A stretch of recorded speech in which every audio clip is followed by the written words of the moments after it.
Bonjour à tous qui êtes ici et à vous tous aussi qui êtes sur Zoom. Peut-être certains d'entre vous nous regardez par Zoom.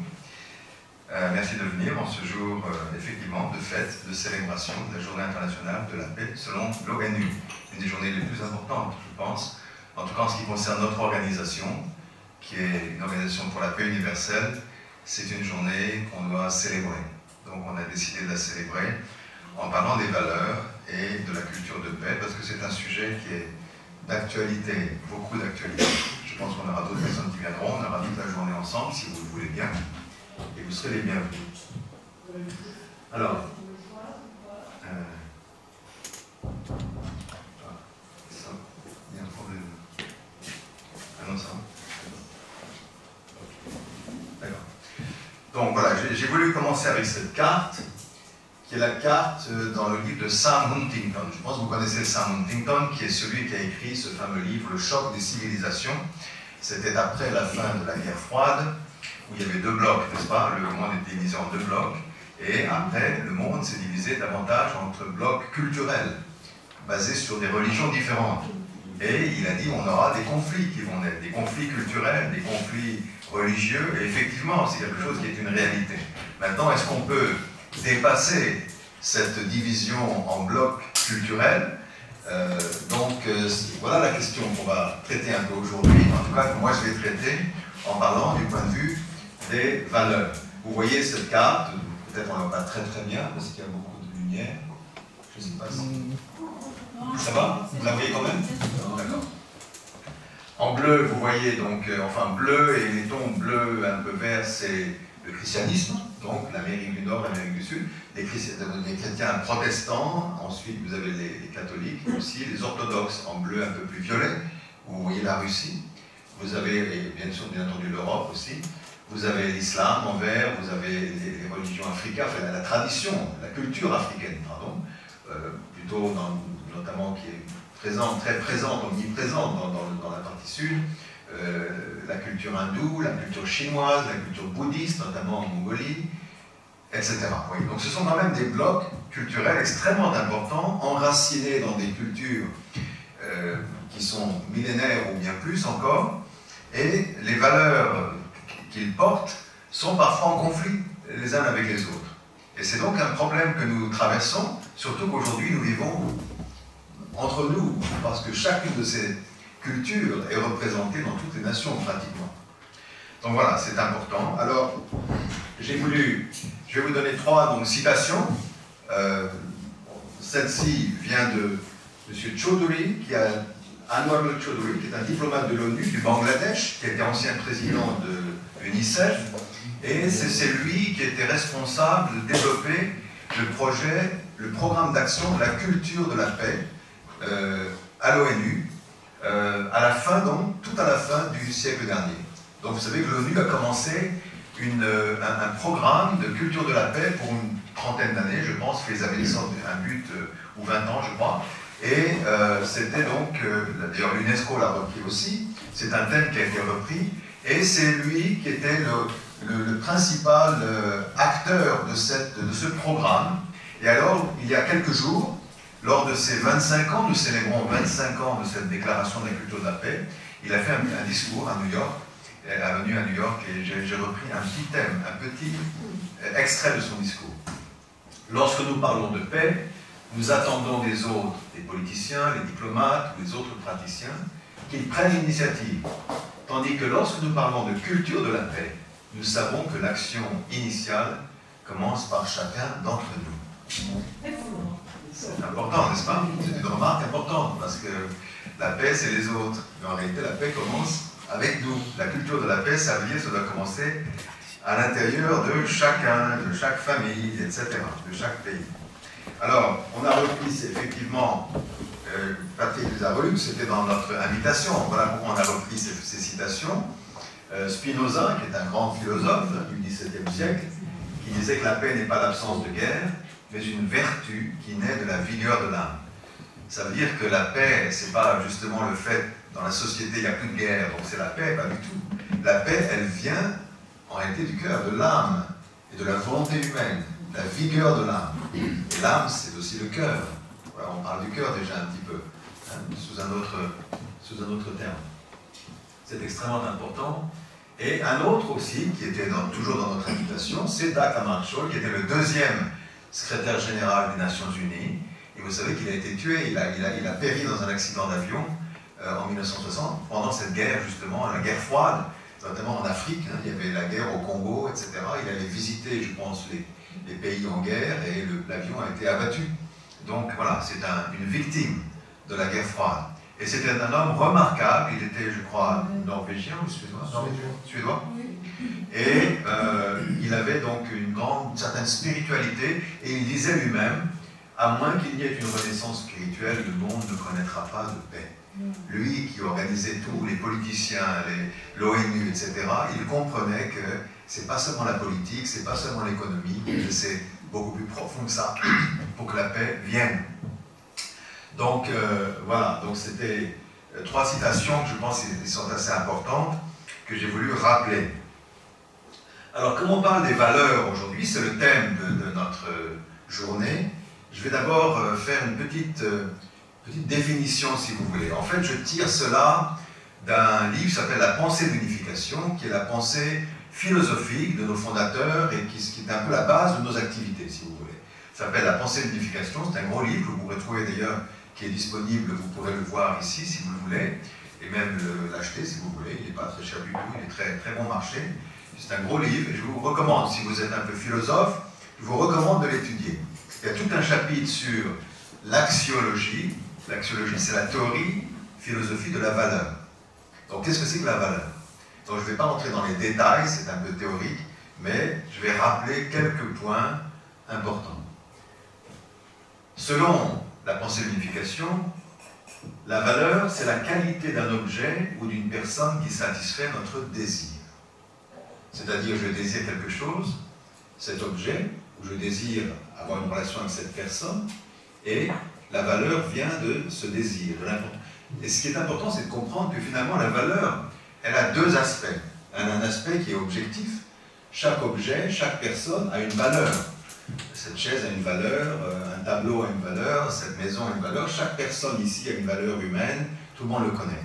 Mais, s'il n'y a pas quelqu'un qui apprécie cette valeur n'est pas réalisée. Si vous avez un tableau qui est magnifique, un Rembrandt ou peu importe, et qu'il est dans un placard quelque part fermé, c'est comme s'il n'a pas de valeur. La valeur ne vient que lorsqu'il est exposé au musée et que je peux le voir, et alors je peux l'apprécier. Et même l'acheter. Ma valeur, on achète aujourd'hui des millions et des millions. Ça veut dire que les gens trouvent une valeur incroyable à certains de ces tableaux, par exemple, n'est-ce pas? Donc ça vient du désir de l'être humain. De même, si une personne, comme tout être humain, a beaucoup de valeur, mais que personne ne désire le rencontrer ou la rencontrer, ou avoir de lien avec cette personne, alors sa valeur ne peut pas être réalisée. De même, la nourriture, un objet, la nature, etc. Donc, il y a 2 aspects de la valeur potentielle, dans chaque être humain, dans chaque objet qui existe, il y a une valeur potentielle. Mais la valeur réelle, la valeur réalisée, c'est celle qui vient d'une relation avec cet objet. Et c'est ça qui est important, parce que c'est ça justement qui fait qu'il y a des critères de valeur très différents. Chacun a des critères différents, chacun a des philosophies différentes, des religions différentes. Il y en a qui aiment Dieu, il y en a qui ne croient pas en Dieu, il y en a qui aiment la nourriture végane, il y en a qui aiment, etc., etc. Chacun a des valeurs différentes. Comment donc arriver à créer une certaine harmonie entre ces valeurs? Notamment les cultures ont des valeurs un peu communes. Donc les hindous ont des valeurs communes, les musulmans ont des valeurs communes. Ils se sentent à l'aise chez eux parce qu'ils ont pratiquement des valeurs communes, les chrétiens aussi. Mais maintenant, comment faire? Comment harmoniser ces valeurs? Et ça, c'est un problème très profond et très, très important pour nous. Et c'est de cela que nous parlons aujourd'hui, et nous parlerons du cœur, justement, parce que la clé se trouve dans cette explication du cœur. Alors, un autre aspect de la définition de l'axiologie, c'est, de cette théorie de la philosophie des valeurs, c'est qu'il y a 2 sortes de valeurs d'abord. Il y a des valeurs qui sont liées à nos désirs spirituels. Nous désirons ce qui est vrai, ce qui est beau, ce qui est bien, ce qui est, etc. Des valeurs spirituelles, l'amour, c'est le désir de chaque personne.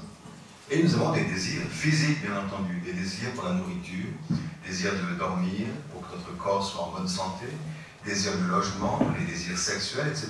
Il y a des désirs qui ont une réalité physique, qui sont tout aussi valables les unes que les autres.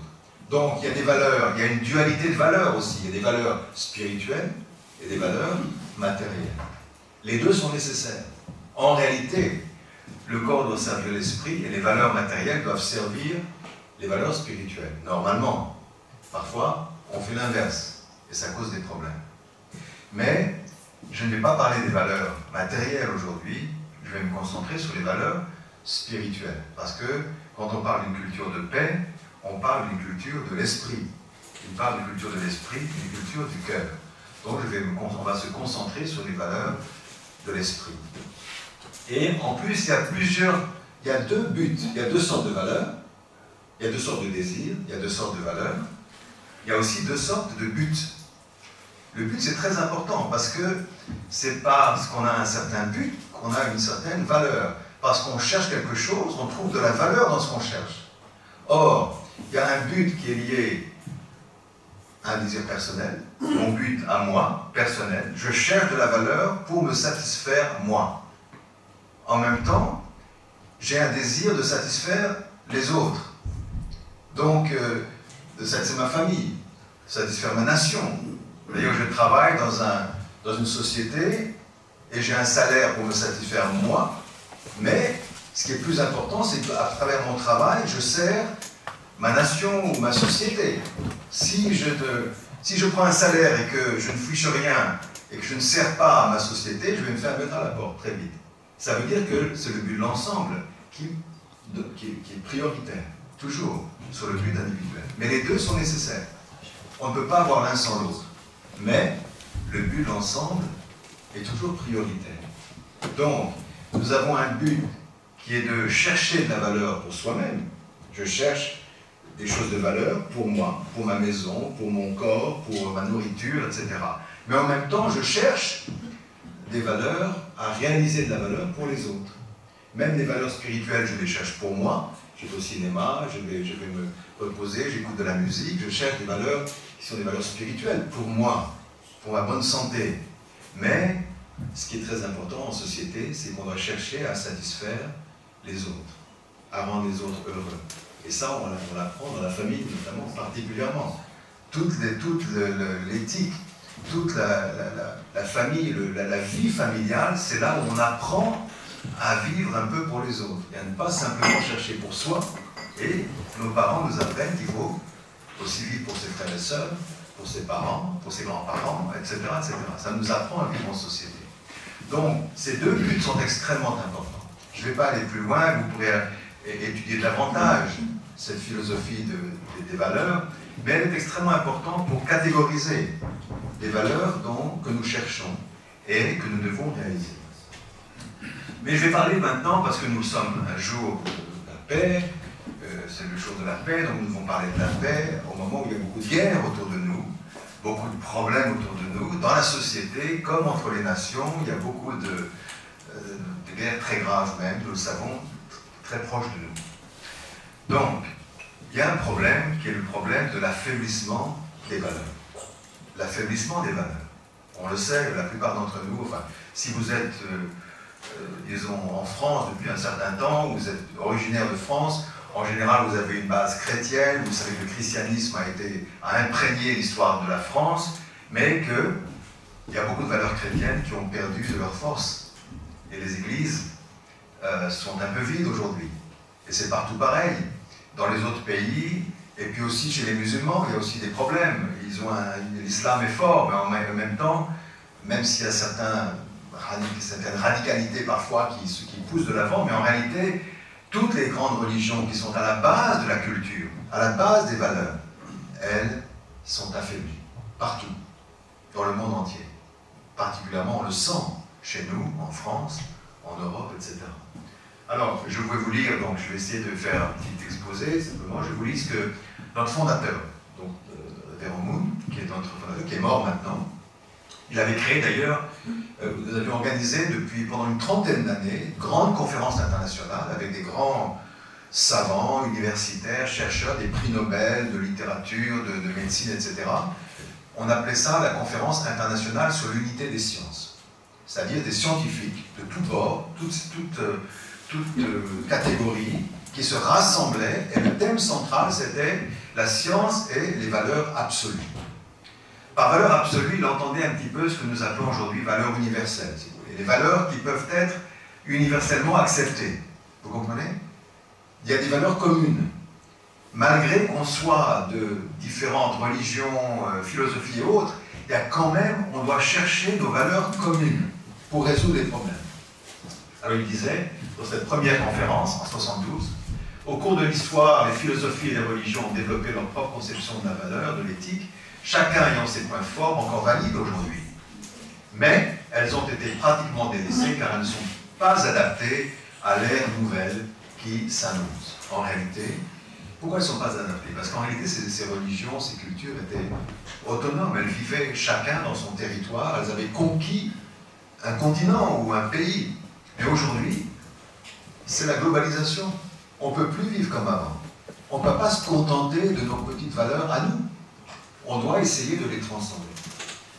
Donc, qu'est-ce qui va? Alors, ce schéma, c'est une façon de résumer un peu le problème, si vous voulez. D'après donc, le fondateur, il expliquait les choses de cette façon.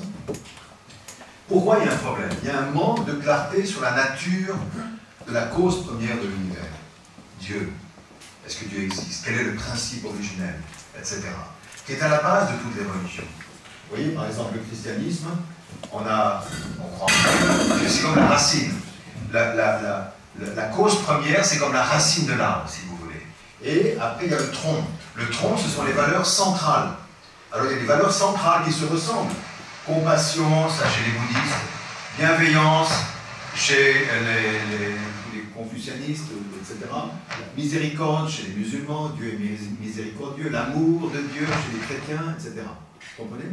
Donc, il y a un tronc commun, et à partir de là, beaucoup de vertus sont développées, de solidarité, de fraternité, de respect, etc., dans toutes les civilisations.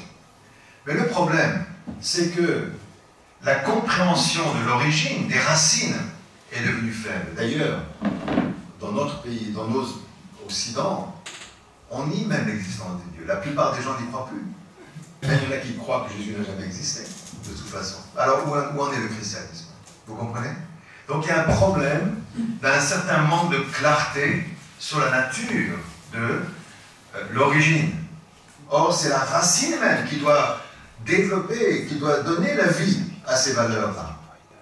Et c'est pareil pour les bouddhistes, c'est pareil pour les confucianistes qui ont un code, vous savez, les confucianistes, ils ont un code familial, social très strict. Mais aujourd'hui, beaucoup de gens pensent que c'est simplement pour contrôler, pour dominer, etc. Et c'est rejeté par beaucoup de gens, même en Asie. Vous comprenez? Tout le monde n'accepte pas. Donc, ça veut dire qu'il y a véritablement un problème au niveau de la cause première. Et une faiblesse parce que les gens sont devenus de plus en plus matérialistes. C'est-à-dire qu'ils ne croient même plus qu'il a existé un Dieu, etc. Vous comprenez? Ça, c'est le problème de fond. Et aussi, dans notre civilisation, les valeurs humanitaires ont pris un peu le dessus. L'humanitarisme, c'est-à-dire que tout ce qui est religieux, on met ça, c'est dans le privé, et les valeurs qui guident un peu nos sociétés, c'est les valeurs humanitaires, la solidarité, la philanthropie. Il ne faut pas discriminer les autres racialement, il ne faut pas discriminer les femmes, etc. Donc on est vraiment dans le respect de l'identité, etc. Mais on ne parle pas de Dieu. En France, on ne parle pas de Dieu, n'est-ce pas? Oui. Dans certains pays, on en parle, mais chez nous, il vaut mieux pas trop en parler en public. Vous comprenez? Ça veut dire qu'on est dans une société où c'est comme un arbre basé sur ce tronc de la philanthropie, l'humanitarisme, si vous voulez. On respecte l'humanité de l'autre, mais il n'y a pas de racine profonde. Il n'y a pas de racine profonde. Et donc, on devient aussi très individualiste. Alors, on respecte l'intellect, la raison, la liberté, l'égalité, etc. Le travail, les droits humains, c'est vraiment nos grandes valeurs, les droits humains aujourd'hui, la dignité humaine. Mais en réalité, il y a beaucoup de conflits parce que les gens ne se sentent pas complètement satisfaits avec cela. Alors j'ai mis ici cet extrait de Gilles Kepel. Vous connaissez peut-être Gilles Kepel, c'est un grand savant actuellement français, très actif, hein, qui est un universitaire, qui est un spécialiste des pays arabes, de l'islam, n'est-ce pas? Il a écrit plusieurs livres, et notamment il a écrit un livre au moment où la guerre froide se terminait et au moment où justement le monde se divisait en cultures différentes. Alors il a compris, il a vu lui-même qu'il y a un mouvement qui se passe avec une certaine radicalité religieuse qui revient. Et il disait, un nouveau discours religieux prend forme, non plus pour s'adapter aux valeurs séculières, donc humanitaires, de l'humanisme, de l'humanitarisme, mais pour redonner un fondement sacré à l'organisation de la société. Revenir retrouver le sacré qui nous manque. Des mouvements religieux radicaux, je pense qu'ils se réfèrent à l'islam, mais aussi à des chrétiens, des mouvements chrétiens radicaux aussi, fondamentalistes on peut dire, évangélistes, etc., ne se battent pas contre une éthique laïque qu'ils tiennent pour inexistante. Pour eux, il n'y a même pas de valeur, il n'y a même pas d'éthique dans la société. Mais ils considèrent que la modernité produite par une raison sans Dieu n'a pas su en définitive engendrer des valeurs. C'est-à-dire que aujourd'hui, la raison l'emporte sur tout, on explique les choses, mais les valeurs sont devenues très confuses et très problématiques, et on le voit effectivement, ça crée beaucoup de problèmes dans la société. Confusion. Donc, est-ce qu'on peut aller vers une culture de la paix avec un tel monde qui est divisé en cultures, en groupes culturels différents comme cela? Comment faire? Alors bien sûr, c'est un point qui nous demanderait beaucoup plus d'approfondissement, mais je vais simplement aller rapidement pour essayer de rester dans les temps. Et après, on vous posera les questions comme vous voulez, d'accord? Donc, je reviens un petit peu encore de ce discours du fondateur. Dans cette première ICUS, la première conférence internationale sur l'unité des sciences. Alors, il disait, aujourd'hui, donc il continue un peu son discours en disant il y a un affaiblissement des valeurs. Aujourd'hui, la religion n'est plus en mesure d'éliminer la confusion et de guider l'esprit humain. Quelles sont donc les causes de cet effondrement? En fait, il cite 5 causes. Le matérialisme, le développement de l'économie, le développement de la science, etc. etc. Et il dit, mais la plus importante, c'est l'absence d'une théorie de l'être absolu. Donc il revient sur l'idée que si on n'a pas une compréhension de l'origine, de l'être absolu, de quelque chose qui est transcendant des êtres humains, on ne pourra pas réaliser une culture de paix, en réalité. On a besoin de transcendance, si vous voulez, quelque chose qui nous dépasse, qu'on appelle Dieu, ou vous pouvez appeler autrement, Allah, ou peu importe, Jéhovah, ou le principe originel, comme vous le voulez.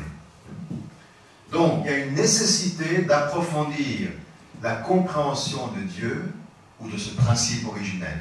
Et c'est ça, on peut dire, ça c'est vraiment le point fondamental de l'enseignement de la Fédération pour la paix universelle, en réalité. Nous faisons beaucoup d'activités dans notre organisation et dans nos organisations, la Fédération des femmes, la Fédération des jeunes, etc. Nous sommes très actifs dans le monde. Mais ce qui nous motive fondamentalement, c'est l'idée qu'on doit recréer une sorte de famille mondiale, si vous voulez, et pour cela, on a besoin d'un axe vertical transcendant, qui transcende les religions, qui transcende les cultures. Sinon, chacun reste coincé dans son petit domaine. Comprenez? Donc voilà pourquoi on parle de Dieu. Même dans les ambassadeurs de paix, une des premières, première conditions, enfin, pour ambassadeur de paix, c'est Dieu, on parle de Dieu, on parle de la famille, etc. On parle de ces choses, ces valeurs profondes. Même si les gens croient en Dieu différemment. Nécessité donc d'approfondir la compréhension du principe originel, la nature de l'être et le principe originel, la motivation et le but de la création. Et ça c'est très important, je vais toucher brièvement à cela, parce que comme je l'ai dit, la valeur est liée à un but. J'ai un but, et donc j'ai de la valeur. J'ai un certain but, donc quelque chose a de la valeur parce que ça m'aide à accomplir mon but. Si je n'ai pas de but dans la vie, je n'ai pas de désir. Je n'ai pas de but, donc je n'ai pas un désir. Et donc, je n'ai pas vraiment un désir de valeur. Vous comprenez? Donc, le but de la vie est extrêmement important.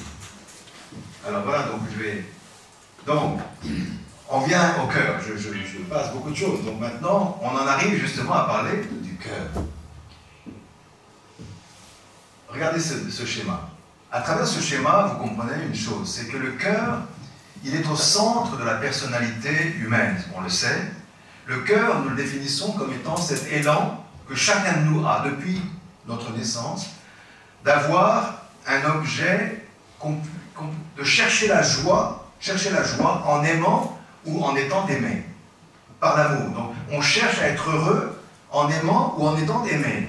Même un bébé qui vient de naître, il cherche l'amour de sa maman, il cherche à lui donner un objet, il le prend tout de suite dans sa main parce qu'il a besoin de quelque chose qui lui donne de la joie. Donc, le besoin d'aimer et d'être aimé. Cet élan-là du cœur, c'est la chose la plus fondamentale. Si vous ne donnez pas un jouet aux enfants, ils vont grandir avec des problèmes. Si vous n'avez pas des parents qui s'occupent d'eux, ils vont grandir avec des problèmes.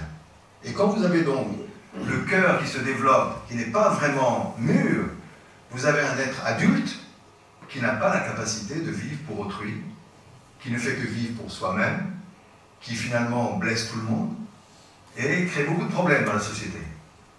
Donc la question du cœur est extrêmement importante. En fait, chacun de nous, dans notre esprit, nous avons trois fonctions d'esprit. On peut dire, en résumé, nous avons la fonction de l'intelligence, l'intellect, de l'émotion, du sentiment et de la volonté. Ces trois fonctions-là, qu'est-ce qui les unit? Qu'est-ce qui les pousse à agir? C'est cette volonté du cœur. C'est le cœur même qui me pousse à chercher la valeur. C'est parce que j'ai un cœur qui me fait désirer la valeur de vérité, je cherche ce qui est vrai. Je cherche ce qui est bien et je cherche ce qui est bon. Et je fais tout mon... Je pousse. Si mon cœur est vraiment plein d'énergie, je vais chercher beaucoup de valeur et aussi réaliser beaucoup de valeur pour les autres. Vous avez des gens, même des jeunes, qui sont très actifs pour la société, qui veulent vraiment vivre pour autrui, ou qui font une grande entreprise, ou... imaginez un Elon Musk, vous pouvez l'aimer ou pas, je ne sais pas si vous l'aimez ou pas, mais un homme comme ça qui, d'un seul coup, est devenu un milliardaire qui maintenant va sur la Lune, etc. On peut dire qu'il y a quelque chose qui l'a poussé dans sa vie à chercher de la valeur. Et beaucoup d'entre nous, on est tous pareils, dans un domaine différent. Donc, si vous voulez, le cœur, quel est son rôle? Le cœur, c'est ce qui permet d'équilibrer notre recherche de l'intelligence, du sentiment, de la volonté. Parce que si le cœur n'est pas là, il y a des gens qui développent la raison, très intelligents, mais au niveau émotionnel, ils sont nuls. Ils sont même terribles. Au niveau de la volonté, ils sont comme des légumes. Vous comprenez? Ils ne font rien. Ça arrive. Ou alors il y a des gens qui ont une grande volonté, qui sont vraiment des très très forts, mais qui ne sont pas très intelligents, et parfois qui n'ont pas forcément non plus le cœur, enfin les émotions, les sentiments, etc. Donc chacun de nous est différent. On a besoin de ces trois fonctions. Et c'est le cœur qui nous permet d'équilibrer la personnalité. Vous voyez, par exemple, une maman, la plupart des mamans, toutes les mamans, quand elles ont un enfant, leur cœur est directement, même les papas aussi, mais les mamans, elles sont souvent avec l'enfant. Vous voyez que même si la maman n'est pas une diplômée, n'a pas un doctorat à l'université, mais son cœur de maman lui développe l'intelligence. Elle sait ce qu'il faut faire pour trouver de la nourriture, surtout dans des conditions difficiles, etc. Elle va trouver. Elle va avoir la volonté, le sentiment, et elle va développer ce qui est nécessaire pour vivre, parce que son cœur la pousse. Vous comprenez?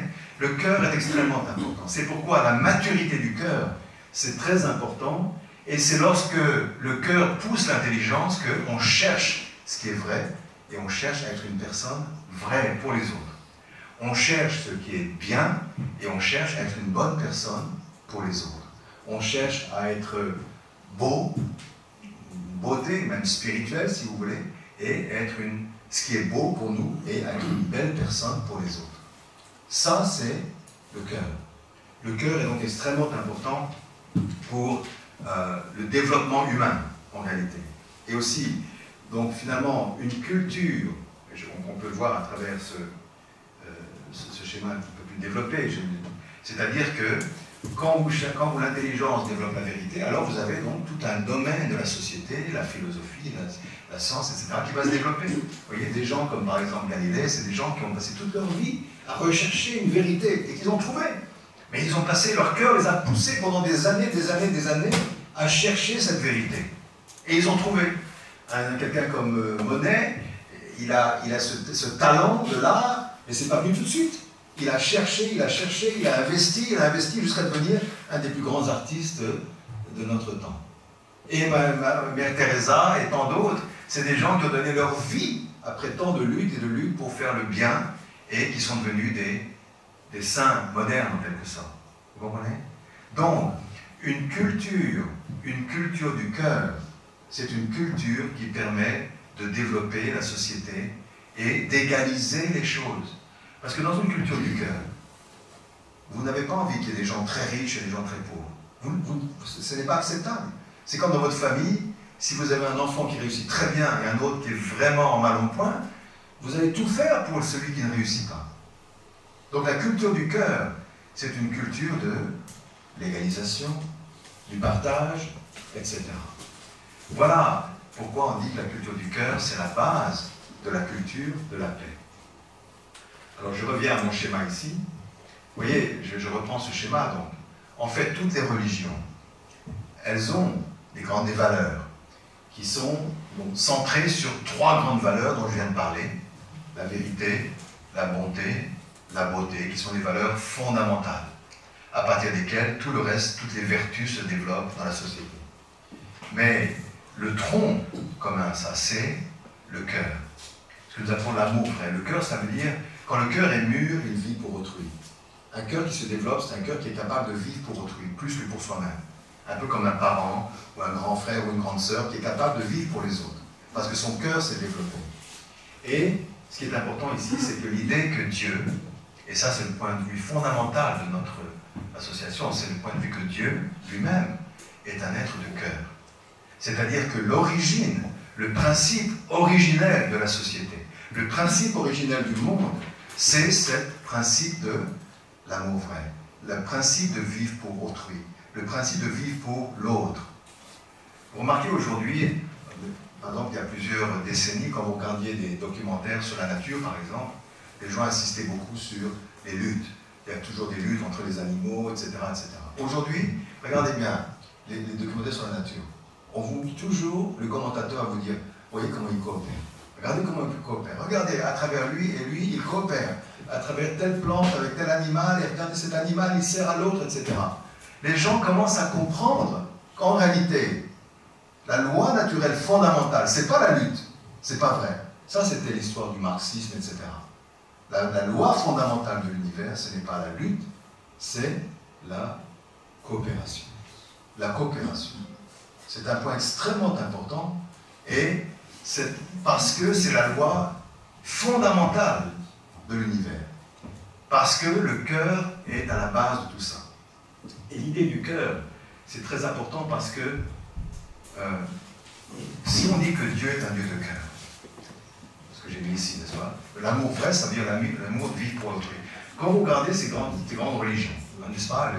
Le bouddhisme, le confucianisme, Jésus, le judaïsme, le judéo-christianisme, l'islam. Je reprends ces grandes valeurs qui sont, on peut résumer ces valeurs comme étant la valeur centrale. L'amour, c'est la valeur centrale du judéo-christianisme. La bienveillance, c'est la valeur centrale du bouddhisme. La miséricorde, c'est la valeur centrale de l'islam, n'est-ce pas? Parce que chaque sourate du Coran commence par le Dieu miséricordieux, etc. N'est-ce pas? Donc, l'esprit cœur, c'est la valeur centrale, ce qu'on appelle le Zhen en chinois, c'est-à-dire la valeur centrale du confucianisme. Donc, en réalité, toutes ces valeurs-là, elles sont les valeurs du cœur.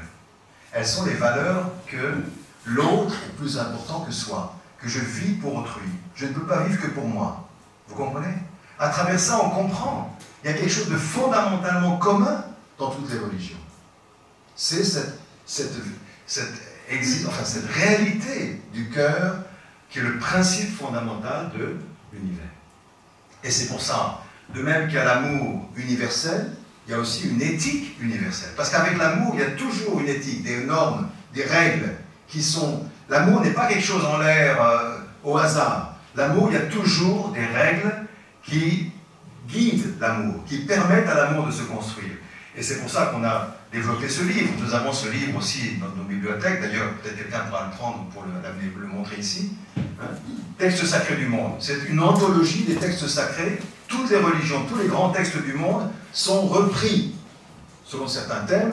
Et d'ailleurs, vous les voyez, c'est disponible sur Internet aussi. Et bien, on voit que finalement, toutes ces religions se retrouvent. Toutes ces religions ont beaucoup de points communs. Vous comprenez? Amour, bienveillance, donner, recevoir, vivre pour autrui, pardon, réconciliation, etc. Tout ça, c'est présent dans toutes les religions.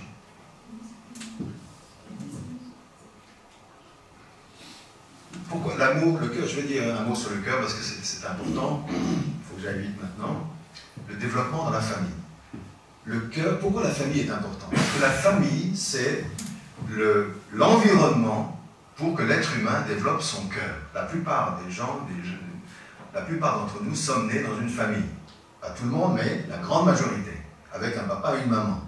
Et on a grandi comme ça, avec des frères et sœurs.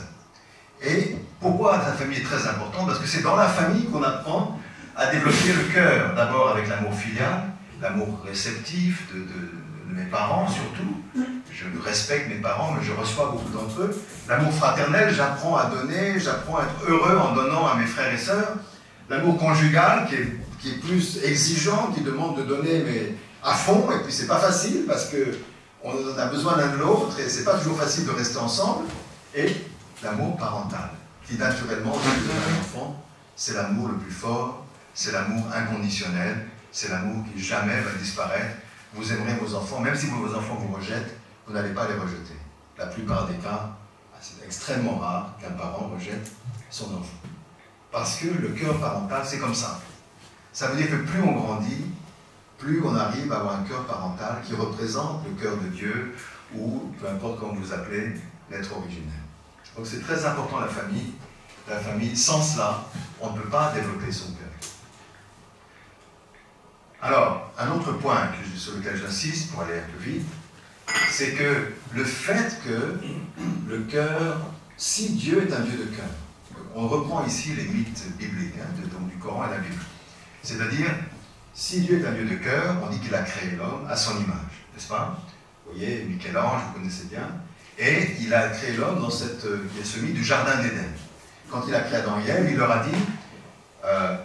leur a dit, soyez féconds, multipliez, remplissez la terre et soumettez-la. C'est-à-dire, dans ces paroles-là, ces paroles qui sont présentes dans toutes les religions en réalité, elles nous disent quoi? Elles nous disent, et c'est comme ça que nous le schématisons, c'est un schéma qui est important, notamment pour nos discussions sur les valeurs. On appelle ça les 3 bénédictions qui nous ont été données par Dieu. C'est-à-dire, en fait, c'est le but de la vie de chaque être humain. Quel est le premier but de la vie? C'est de devenir individuellement mûr, en unissant l'esprit et le corps, les pensées et les actions. Depuis le petit enfant, on est éduqué par nos parents, et puis après, en tant qu'adulte, on apprend, même les religions nous apprennent à unir l'esprit et le corps, n'est-ce pas? Pour développer le cœur, parce que le cœur se développe lorsque le corps et l'esprit s'unissent. Alors le cœur peut se développer, la maturité du cœur. Ensuite, la grande majorité des hommes et des femmes cherchent quelqu'un du sexe opposé pour réaliser une famille, et à travers cela, ils créent leur famille, puis peu à peu une nation, un monde, etc. Et en fait, il y a bien cet idéal d'une famille mondiale, que tout le monde, on parle de la famille olympique, on parle de la fraternité olympique, on a parlé du, comment on appelait ça, cet âge d'or de l'olympisme français, etc., etc., etc. Vous comprenez? Parce qu'on a vécu ensemble comme si on était pratiquement une même famille. On a senti ça. Ce sont des valeurs qui nous touchent au cœur, parce que ça vient de notre être. Le désir de réaliser un monde de paix, le désir de fraternité. C'est même inscrit sur les frontons de la République, fraternité. En fait, on ne sait pas qu'en faire, on ne le fait pas vraiment. Mais liberté, égalité, fraternité. Ça veut dire que c'est un désir inné chez chacun que les hommes devraient vivre comme ça, les hommes et les femmes. Donc, à travers cela, on voit un cadre, un but de la vie qui nous permet de comprendre nos valeurs. Et le troisième, c'est donc la création. En tant que personne mûre, avec ma famille, mes enfants, etc., je suis en relation avec mon environnement. J'aime la nature. Je ne vais pas polluer la nature. Je vais tout faire pour que l'environnement soit bon. Voilà, mon environnement social, mon environnement naturel, etc. Donc tous nos désirs écologiques, nos désirs sociétaux, nos désirs personnels, tout est rassemblé dans ce schéma-là. Ça veut dire que ce schéma, nous le voyons comme un schéma universel en réalité. Parce que vous parlez à un hindou, un musulman, ou un chrétien, il reconnaîtra les mêmes schémas. Je le sais, ce qu'on a donné, on parle à tout le monde, n'est-ce pas? Tout le monde reconnaît ce schéma-là. Il existe sous une forme ou une autre dans toutes les religions, dans toutes les cultures. Parce que c'est le but fondamental de l'être humain de réaliser l'harmonie, d'abord en soi-même, ensuite dans sa famille, son environnement, sa nation, le monde, et ensuite avec son environnement naturel. Voilà.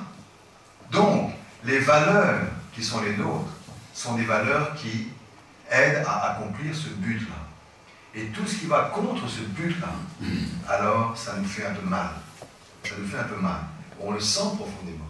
Par exemple, ce qui détruit la création, la pollution, etc., ça nous fait mal. Quand on voit des gens qui s'entretuent, ça nous fait mal. Ça nous fait mal parce que c'est pas normal. Notre désir, c'est de voir les gens qui s'aiment ou coexistent au moins. N'est-ce pas? Donc, et même quand on voit une personne, un individu qui n'est pas en bonne forme, même spirituellement, mentalement, ça nous fait mal. Parce que notre désir est de voir la perfection individuelle, la perfection sociétale, familiale, sociétale, nationale, etc. Et une sorte de forme de perfection de relation avec la nature. Voilà nos valeurs. Nos valeurs sont liées à cela. Alors, je vais terminer par une petite section qui va aller un peu plus loin dans ce domaine-là. On a parlé d'une base un peu théologique des valeurs. J'ai parlé des valeurs centrées sur le théologique, c'est-à-dire on a parlé de Dieu, du principe originel, pourquoi le monde est créé, etc.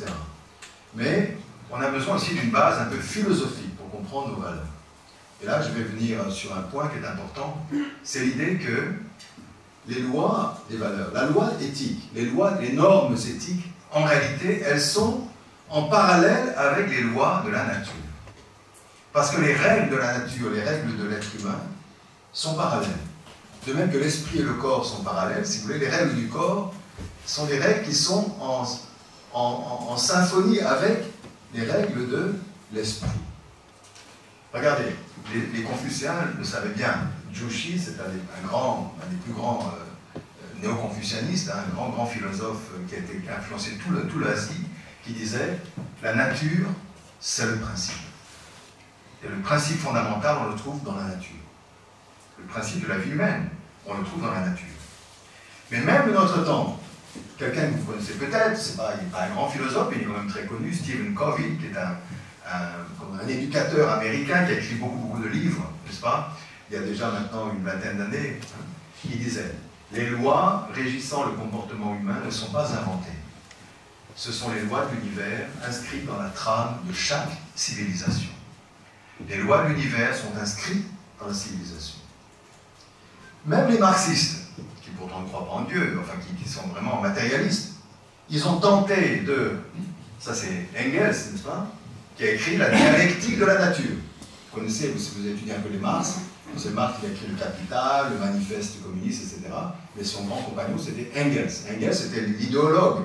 Et c'est lui qui a écrit ce qu'il appelle la dialectique de la nature. Ils ont développé une loi dialectique. Il a voulu prouver que la dialectique de l'histoire humaine et de la société humaine se retrouve dans la nature. En réalité, de notre point de vue, il s'est trompé en certaines choses qui, justement, il pense que c'est la nature contradictoire. Lui, il voit la lutte dans la nature. C'est là qu'il se trompe. Mais la tentative du marxisme de calquer la loi sociale sur sa lecture de la loi naturelle. Même les marxistes ont fait ça. Vous comprenez?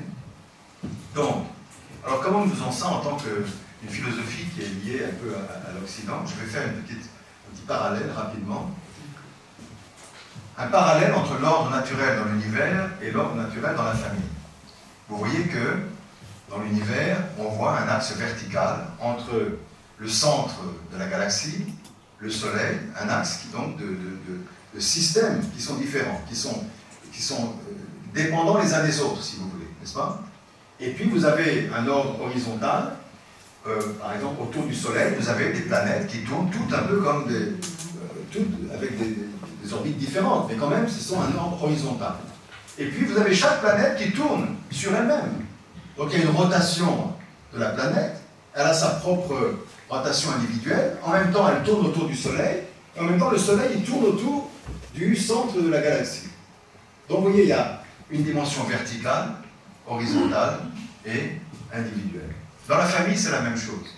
Il y a une relation verticale dans le temps, entre le passé, le présent, le futur, c'est-à-dire qui relie les grands-parents, les parents, les enfants, les petits-enfants, les ancêtres et les descendants, le lignage, si vous voulez, ça c'est vertical dans le temps, n'est-ce pas?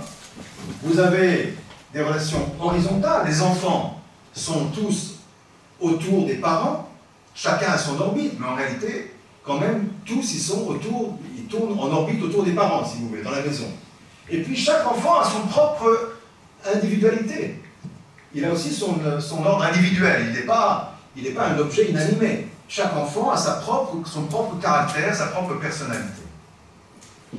Donc, on voit qu'il y a 3 formes d'axes très importants.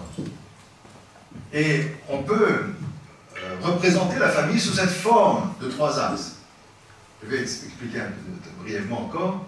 L'éthique familiale, si on représente la famille comme un cercle, un globe, on voit aussi 3 axes d'amour dans la famille. Il y a l'amour entre les parents et les enfants, les grands-parents, les parents, les enfants, les petits-enfants. Cet amour-là, c'est la colonne vertébrale de la famille. Ça, en général, c'est vraiment le centre de la famille, n'est-ce pas? Et vous avez 2 sortes d'amour horizontal. Vous avez l'amour entre les frères et sœurs.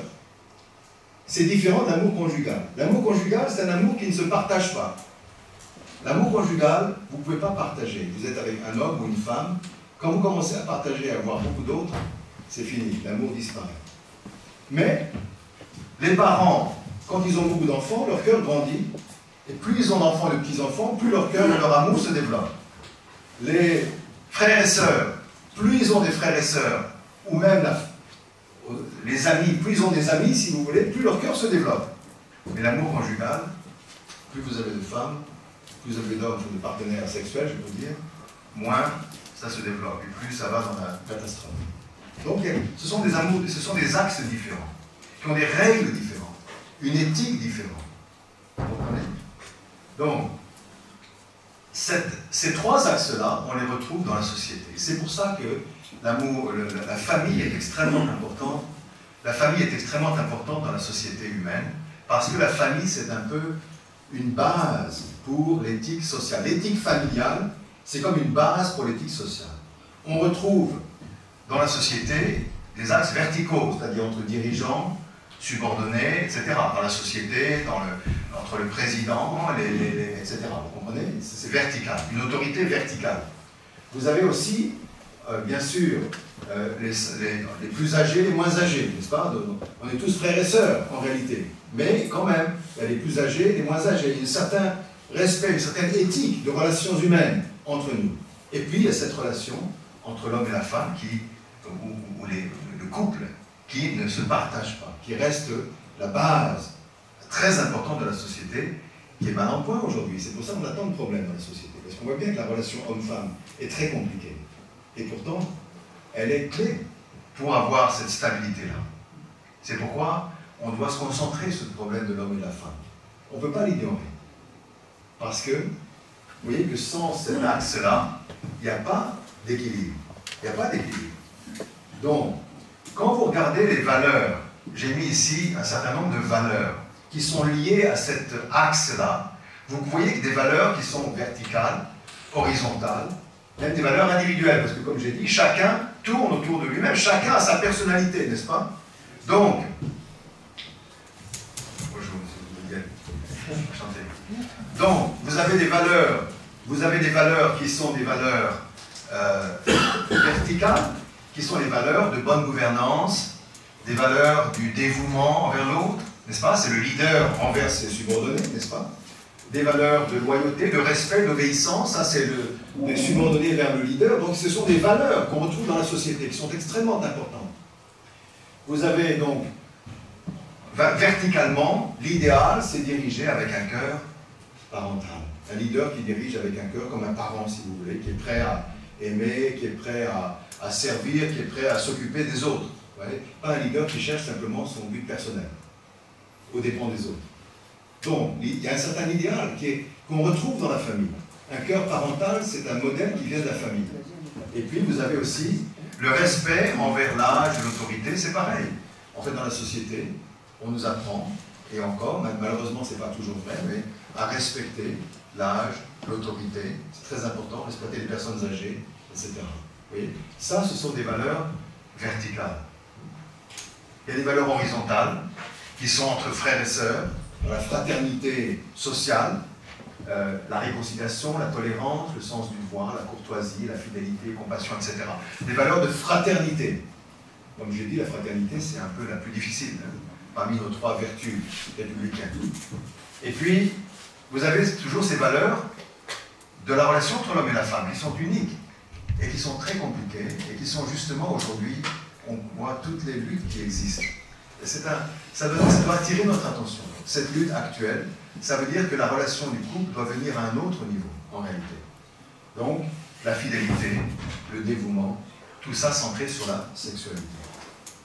Voilà un point qui est extrêmement important. Et vous avez les valeurs individuelles, honnêteté, courage, sagesse, contrôle de soi, etc., qu'on apprend à chaque enfant, à chaque personne, et qui sont dans des valeurs. Donc finalement, la société se développe lorsque ces valeurs verticales, horizontales, aussi bien dans le sens de la fraternité que dans la relation du couple, peuvent se développer, la société devient stable. Donc on parle en fait on parle d'une éthique sociale qui est vraiment inspirée de l'éthique familiale. Mais ces normes sont très bafouées aujourd'hui. Par exemple, la sexualité ne peut pas s'exercer sur l'axe vertical parent-enfant. Lorsque la sexualité s'exerce sur cet acte-là, qu'on appelle l'inceste, c'est absolument destructeur. Et on le voit même après des années et des années. Et pourtant, il y a eu une période dans la société où, une cinquantaine d'années, en France, on disait il est interdit d'interdire. Il y a des gens qui auraient voulu que la liberté sexuelle soit... il y a une permissivité, si vous voulez, au-delà de toutes ces limites. Mais on sait aujourd'hui que, de plus en plus, et même dans la relation homme-femme, on sait qu'il y a tellement de problèmes qui ressortent aujourd'hui, qui ont été enfouis pendant des années. Donc, ces questions-là, notamment autour de la sexualité, l'éthique sexuelle est l'éthique la plus, comment dire, la plus stricte, je peux dire, ou la plus régulée. On doit faire le plus attention, si vous voulez, dans la relation familiale. C'est celle qui donne, c'est celle qui peut épanouir le plus, c'est celle qui peut détruire le plus. Aujourd'hui, on entend ça tous les jours. Et pourtant, regardez ce qu'on enseigne. Certaines personnes enseignent.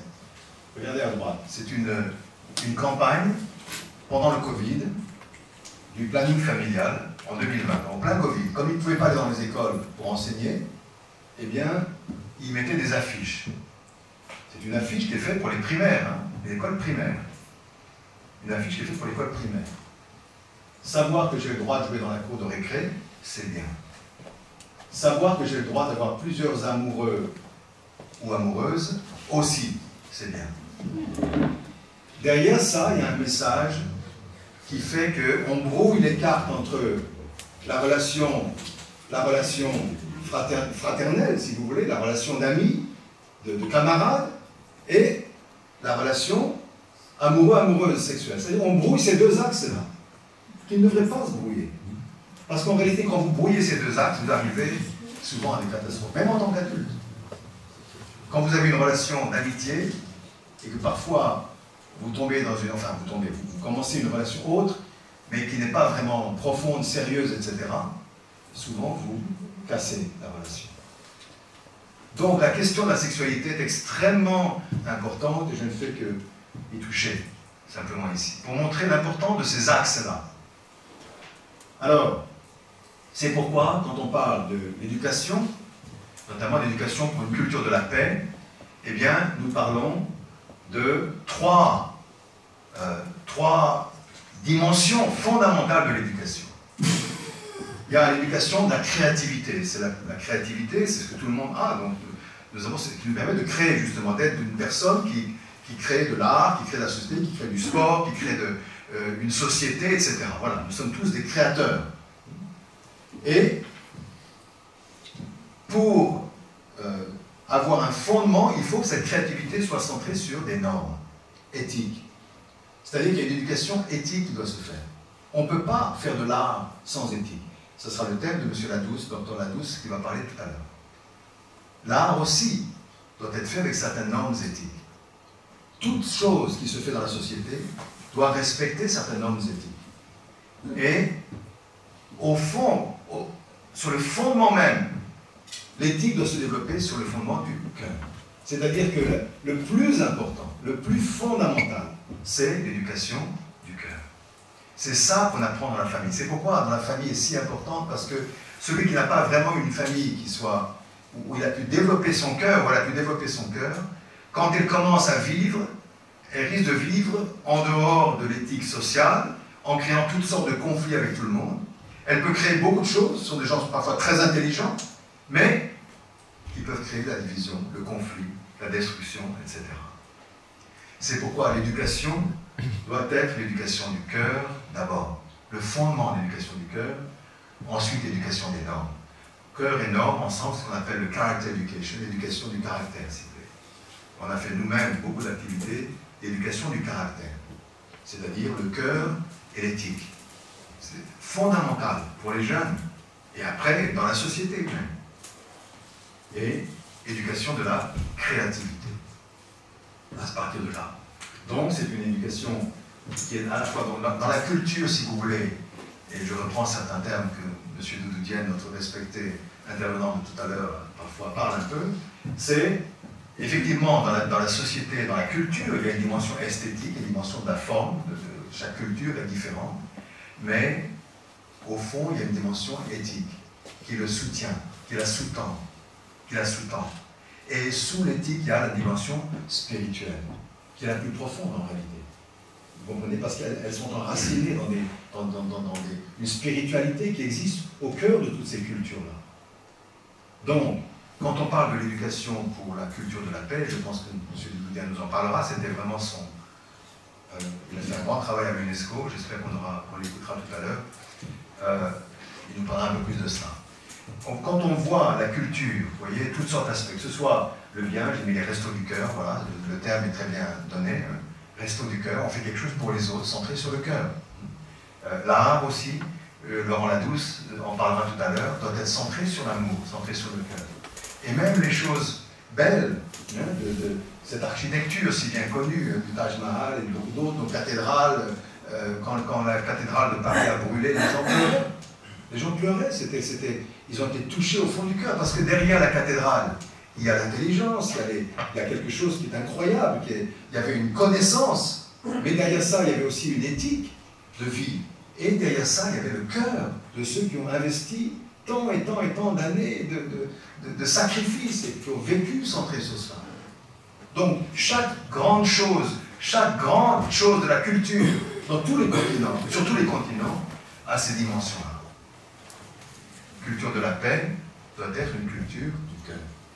Et je vais terminer ici pour vous faire réfléchir un petit peu, parce que justement, on en a parlé un petit peu, je ne vais pas entrer dans les détails, je ne vais pas faire de controverses, mais question-réponse. Voilà, on a eu des Jeux olympiques formidables. C'est vrai.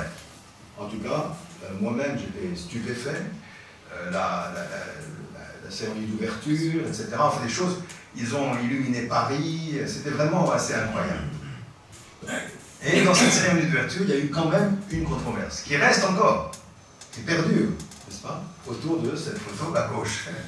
Je ne vais pas dans les détails, mais je veux simplement comparer, c'est juste une petite comparaison entre cette performance à gauche et celle à droite. C'est Lido qui était à la fin, n'est-ce pas?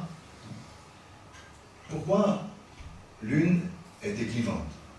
Elle était clivante, elle a vraiment, en réalité, froissé un bon nombre de gens. Même s'ils ont admiré la société, ils ont admiré l'ouverture, parce que c'était admirable, et il y a beaucoup de choses qui ont été faites, etc. Mais il y a un élément, personnellement, bon, M. Larius me corrigera peut-être, parce qu'il va parler de l'art tout à l'heure, bientôt, donc c'est à lui de dire ce qu'il en pense. Moi, je pense qu'on peut aimer ou non Céline Dion, comme chanteuse. Moi, je l'aime, elle est formidable, il y a des gens qui n'aiment pas ce genre-là, peut-être. Mais elle a, on dit, une valeur potentielle, une valeur en tant que telle, en tant que chanteuse. Et quand on l'entend, beaucoup de gens ont été vraiment enchantés, vraiment enthousiasmés, parce qu'en plus elle était sur la Tour Eiffel, etc. Parce qu'elle chantait, et je pense derrière cette performance, il y avait le cœur. Il y avait le cœur d'elle-même, elle a chanté avec son cœur, et puis c'était fait pour vraiment servir pour les autres. Tandis que celle-ci, il y avait vraiment quelque chose d'un peu clivant, parce que c'était fait pour critiquer, il y avait une certaine idéologie derrière. Et quand l'art est lié à l'idéologie, il y a toujours des problèmes.